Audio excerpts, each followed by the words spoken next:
Hello to all the listeners of the ID5 podcast. Welcome to How to Thrive in the Cookieless Present. I'm Joanna Burton. I'm the Chief Strategy Officer at ID5.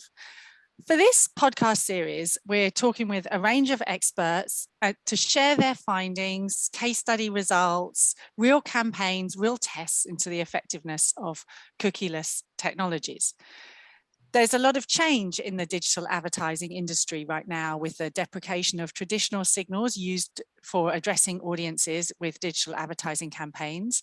There's changing privacy regulations. There's the rise of big tech players. And we think advertisers and publishers are already missing out on being able to reach valuable audiences in cookieless browsers such as Safari, Firefox, and Edge. There's a lot of talk about this, definitely a lot of talk about this, but with this podcast series, we're looking at what's driving real results. And we're speaking to a range of companies about their identity strategies and the results that they're seeing and any learnings that they can share. We really hope that this will be useful and helpful with real information that you can then apply with your future strategy to navigate the cookieless present. Today, we're joined by Dan Garzon from Prisma Media. ID5 has been working with Prisma Media for 3 years now. Welcome, Dan. Hello, Joanna. Thank you for inviting me. It's great to have you here, Dan. For anyone who's listening, could you please give us a quick overview of Prisma Media?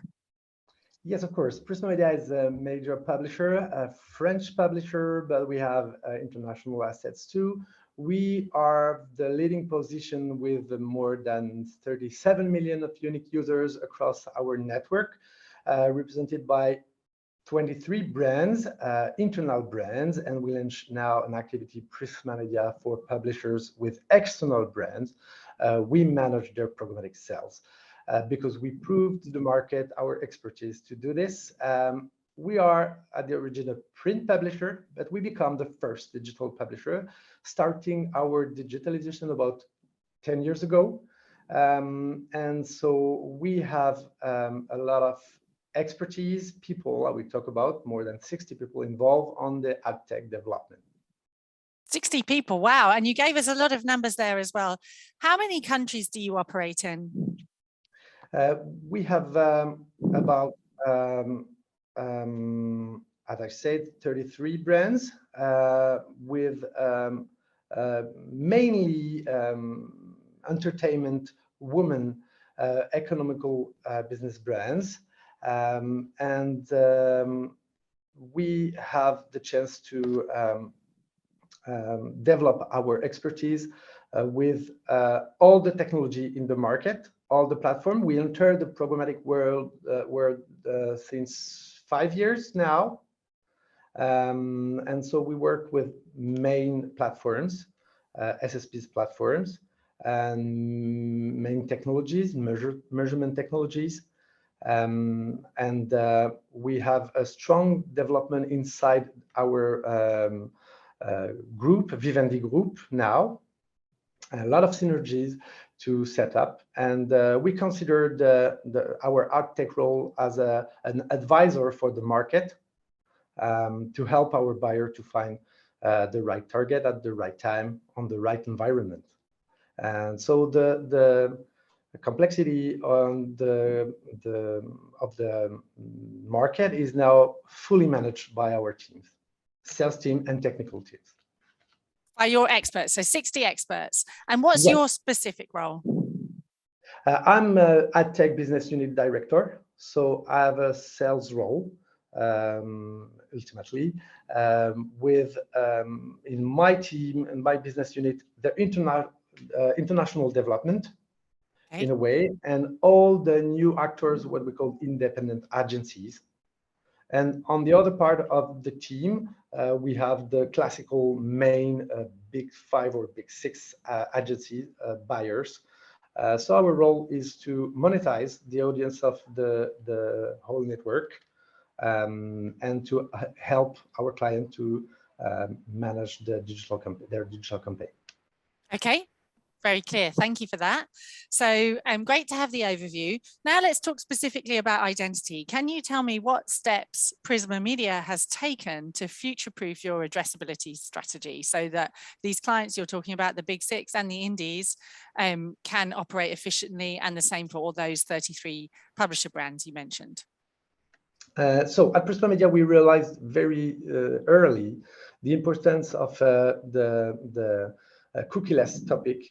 And we started to deal with it at the end of 2019, especially with ID5, a partnership we set up since now 3 years, because as you know, we knew the stop of third-party cookie on Mozilla Firefox and Safari well ahead of all the announcement of the GDPR or e-privacy guidelines. So we were already in this topic 3 years ago. So we started by a sensitization or education phase, of course, inside Prisma, because as I said, we consider our role as an advisor. So we have to manage this topic to try to help our clients. So we started to make some dedicated presentation to provide overview of the legacy, the technical challenges, and all the alternatives. So the first step was to organize training with all the market partners, of course, at tech platforms, but ID solution provider too. And we are part of all interprofessional associations, for example, the IAB Task Force. So we were really involved from the beginning of the topic. And to sum up all these challenges, we have several one, and mainly I can see one for all the market. The delivery challenges, because as you know, the cookieless creates some problem for inventory access especially via programmatic platforms. It's a question of compatibility and to accept the signals. Of course, for example, for a buyer, the caping is managed by the third-party cookie. So it's a real challenge just for accessing the inventories first. And the other part is the challenge for the tracking and the measurement. All the attribution models are based on the third-party cookie, what happened in post-click, in post-view. And that's the value added of the agency, which are our clients, for the advertiser, prove they are working well. So that's the two challenges we have to face. And we started by giving an overview about all this. Of course, in a step 2, we had a lot of test phases with all technical alternatives that allow us to continue to offer targeting to our customer. So our interest is, of course, to have the best monetization possible and to create value added for our client.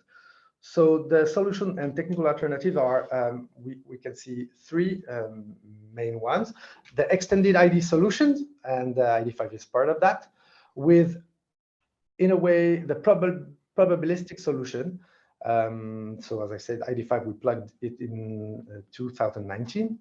And in another way, the deterministic solution, mainly based on email signal.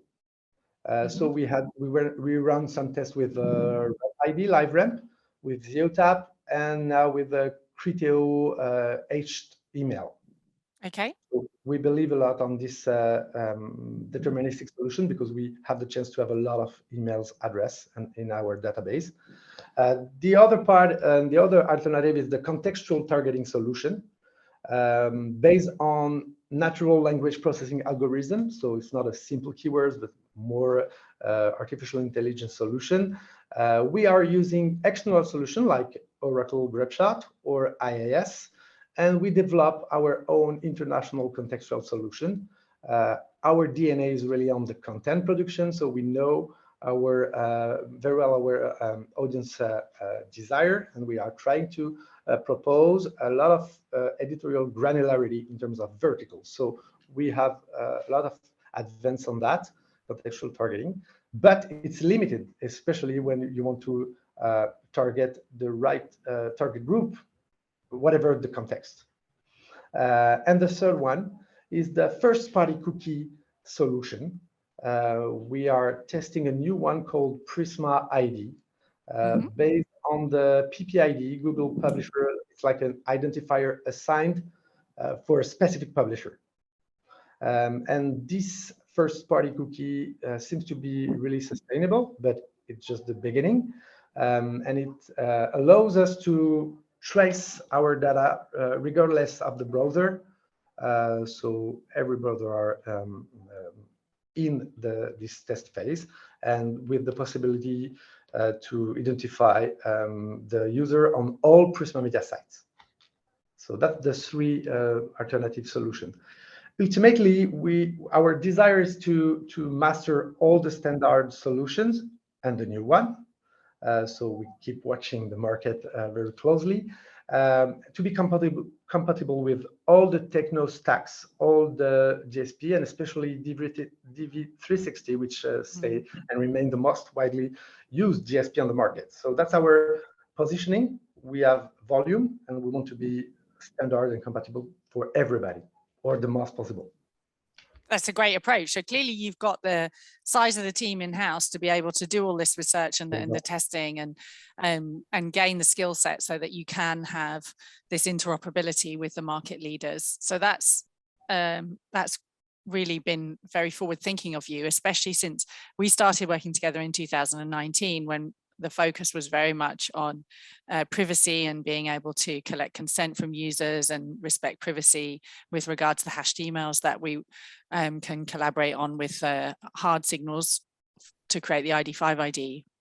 Let me ask, how did you decide which identity companies to work with? How did you narrow the field and make the choices of these identity companies? To be honest, I think we had attention for all technology provider. So just a question of timing. We started with ID5.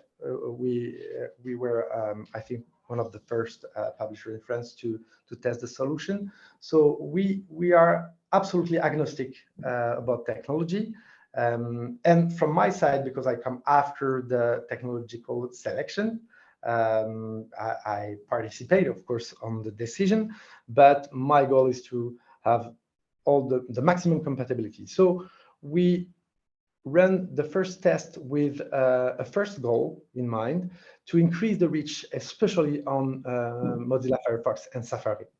And so we started with you, and the first learning is, of course, we saw additional reach on this browser, but we had some frustrating results in terms of incremental revenue or value-added measure, not because of our fault, but more because of the maturity of the buy side.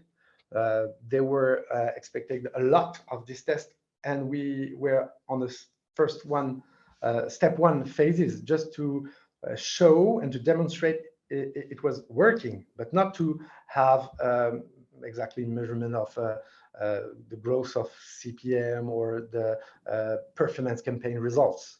So the first learning was we saw the incremental revenue, and so the problem is the ecosystem, digital ecosystem, takes time to adopt universal ID solution. And so we need to structure the market to make the entire value chain compatible, if I can say that. And so the second point is beyond the reach. As I said, all buyers had a lot of expectation about CPM, winning point, or additional revenue, or CTR, real media KPI. But it was not the purpose for this test. And so we need to develop this on the buy side, because from our position, the implementation on publisher, especially, or sales house, especially when you have technical expertise, is quite simple. But we need to have the buy side ready to this. Yeah, I certainly, in my experience, I've seen that the supply side is more ready than the buy side. It's been changing over the past few years, but that's definitely something that we've observed as well. Why do you think the supply side is more advanced? I think it's because we have really, that's the hardcore, our core business. We need to monetize our audience to stay alive and stay profitable. So we do not wait for the buy side to be ready. We create the trend, and we have to install this because it's a problem. Of course, it can be an issue for the buy side, but first we are in the marketing of the offer. So we are pushing for new solutions, sustainable, and we consider, and I think all my colleagues from different publishers, we consider it's our responsibility with the help of identifying solution provider to provide value-added solution to our customer. It's like a new product. Yeah, I feel like we can all come together and collaborate to produce new products and then learn and focus on what drives value. So let's talk a little bit more about the test and go into the methodology. Can you give me some insight into the methodology and the approach that you have taken to really ensure that the test is set up well? Yes, so I will speak about the ID5 test we had. So we ran a campaign using ID5 solution with ADOT DSP on Equative SSP. It's important because we had some issues about compatibility from a platform to another. So we decided to run the campaign with this actor because we considered they were really compatible. So we had a Bouygues Telecom campaign at the beginning of this year, operated by Publicis Agency. And the purpose was very clear for us and for this campaign. It was a retargeting campaign. Mm-hmm. So of course, if you need to retarget a user, you need to identify it first. And we did it with a campaign running on Capital.fr brand. And we had the setup phase by identifying the user about the exposed to the campaign on Capital. And we saw 23% of incremental reach with Firefox and Mozilla Firefox and Safari audiences. So from our side, the test worked very well for this purpose to give incremental reach on Safari and Firefox. And that's the frustrating point. I don't have any learning about performance of the campaign, but for sure, the clients or agency and advertiser are absolutely happy with this campaign. But we can prove there is another value, especially as you may know, because Chrome didn't block already the third-party cookie. So as soon as we have a clear situation on the market with all the third-party cookie stopped, we can consider it will be the only solution to target. But at this step, it exists other solutions, more well-known from the buy side. So they have habits, and it's very difficult to change their habits. But we are really happy for this first step test. That was for ID5 campaign. Great. So you were able to isolate the increased reach. Exactly. We were able because by the past, without ID5 signal, we have absolutely no reach on this environment. So it's very clear. It's very clear. But how did you do an A/B test? How did you set up a comparative test so you could see the comparative results side by side? We run the campaign on the classical third-party cookie system. So all the retargeting and delivery were blocked by the Safari and Mozilla browser. And when we add ID5 after the setup phase, more technical, to reconcile the signal, the user we had, after that, we just proved we had delivery on these browsers. Very simple. Simple test. So how will you apply these learnings? You've said you set out to analyze the reach. You've got the increased reach. It's not the increased performance. Is that the next stage? And how do you make sure that you keep improving? As you said, we will have to compare the results from a third-party cookie on media KPI analysis, and maybe to ask to our client what happened in post-click, in post-view, in terms of time spent by the user. Maybe we can find some more qualitative user coming from these browsers compared to Google Chrome. And so that's I think the phase is still running, at least until the end of the year, and especially because we have other solutions to test, for example, the deterministic signal-based solution, as I said.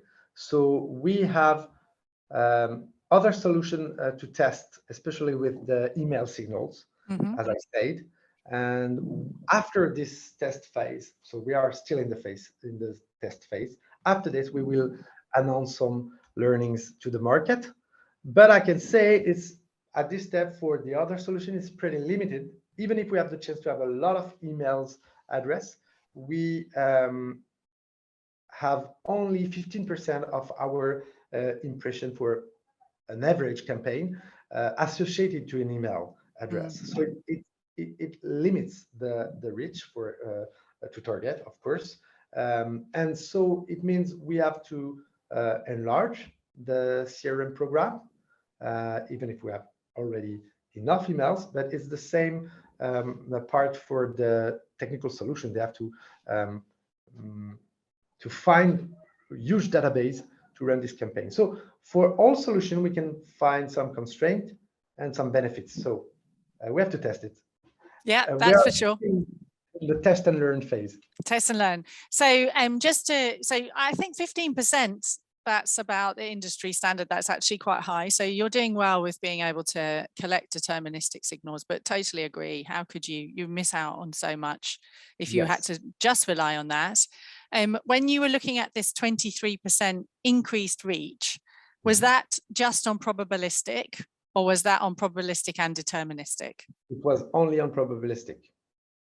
So using ID5, probabilistic technology only, you were able to get that increase. Yes. Even if we can find, for example, 15% of our impression matching with an email, the buy side don't recognize all these 15%. They only recognize a part. So at the end, we have about 5% of bid requests which are recognized for the buy side. So that was a question of maturity. We are mature, but the buy side is not sometimes. Is that because they have different deterministic signals? There's not a comparison between those you have and those they have, or they have less? I think it's because they have less. A specific company has a lowest CRM program compared to a historical press group existing for more than 40 years. When you're you work in a specific industry, you don't address everybody for all the topics. But when you manage 23 media brands dealing with all the topics, we have a lot of granularity, a lot of users. We reach about 70% of the internet user.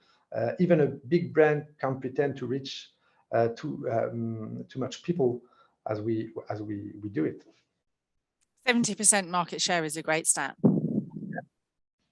And so, of course, we have some external development, especially in Germany and in the UK. We have not the same leading position on this market.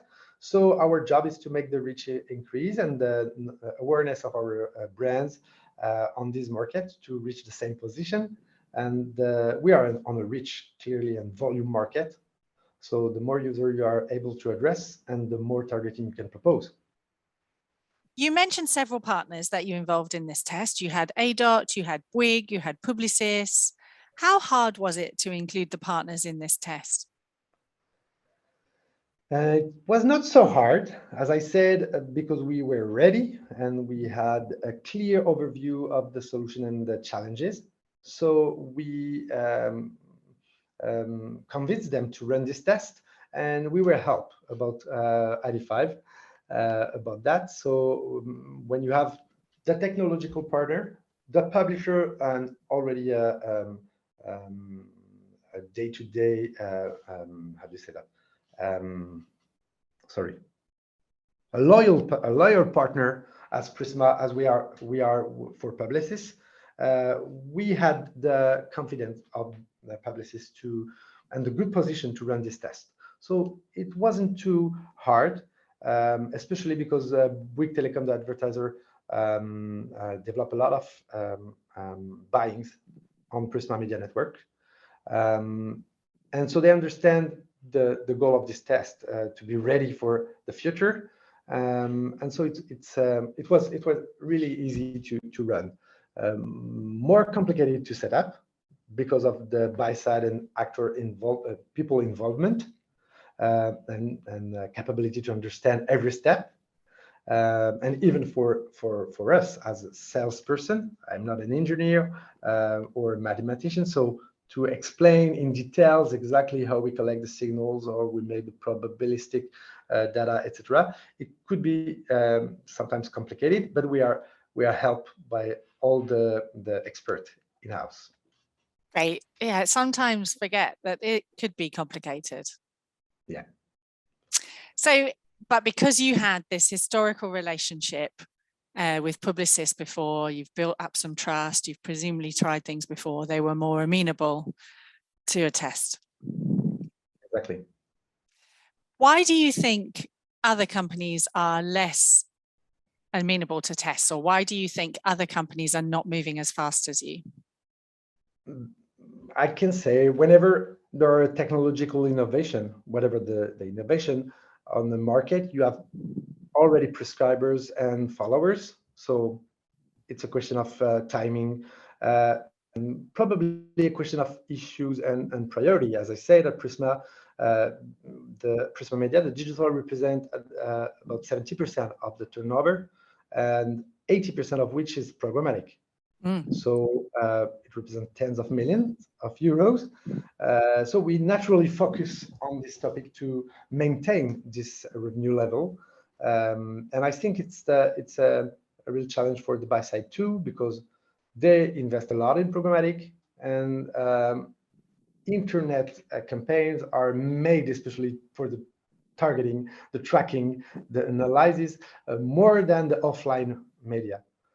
So it's natural to run. And I think I can speak about Prisma. This is the result of massive investments and digitalization. So we had the good recipe for the digitalization. The CEO of Prisma Media Solution, the international sales house, is Chief Transformation Officer, in addition to be the director of the sales part. He has a role for the global enterprise digitalization. So it's a question of culture, I think. Now I can see most of French publishers with the same side in the leading position or sales house are now mobilized and absolutely involved on this topic. Yeah, you're right. You're right. You pioneered, and then now it's very much mainstream in France. Yeah. So what's next for you? What's the next? You've done these tests, you've got some initial learnings. What's your plan to apply these learnings and do the next tests in the next 6 months?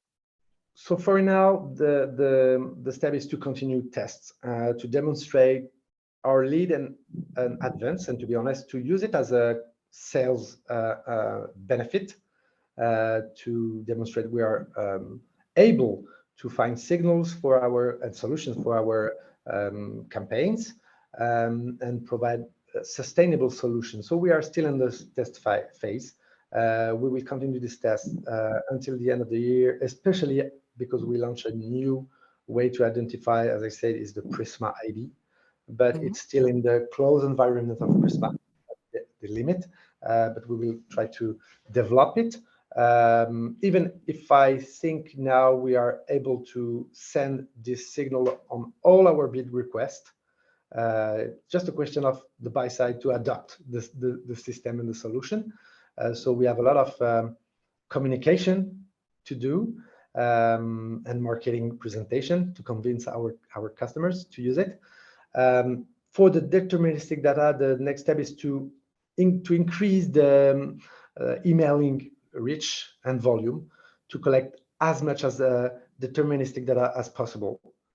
Very important. And for the whole market, not only Prisma, the goal is, the next step is to industrialize and communicate to the market about the existing IDs, the solution, the more sustainable for a specific goal.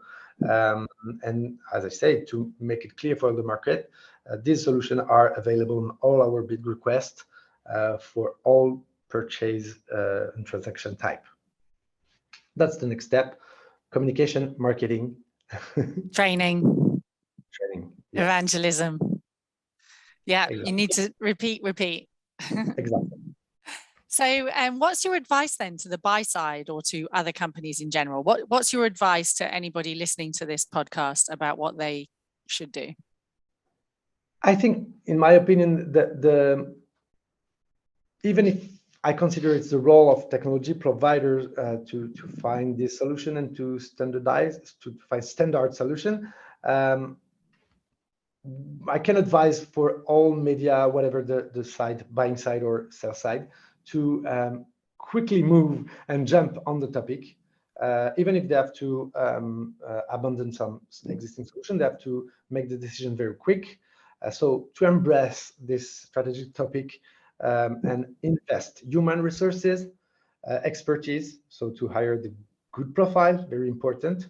Not everybody is able to understand all the details and all the topics. So to invest time, financial needs, as soon as possible, and to enter, exactly as we did, a test and learn process.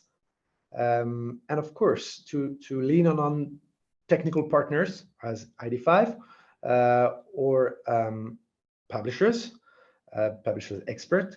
And so we have a lot of benefit and learning to provide to our customer. If I can sum up, I will say the sentence: where there's a will, there's a way. Where there's a will, there's a way. Excellent. Thank you very much. That's a great summary. You're saying it's urgent. Don't waste time. You need to hire the skills or speak with people who already have the skills and don't have done the test and learn, because the proof is clearly there from your studies and then other studies that we have in this podcast. So with that, I'd really like to thank you, Dan. Thank you very much for coming on the podcast and for sharing all of your journey and your expertise with us. Thanks to you, Joanna.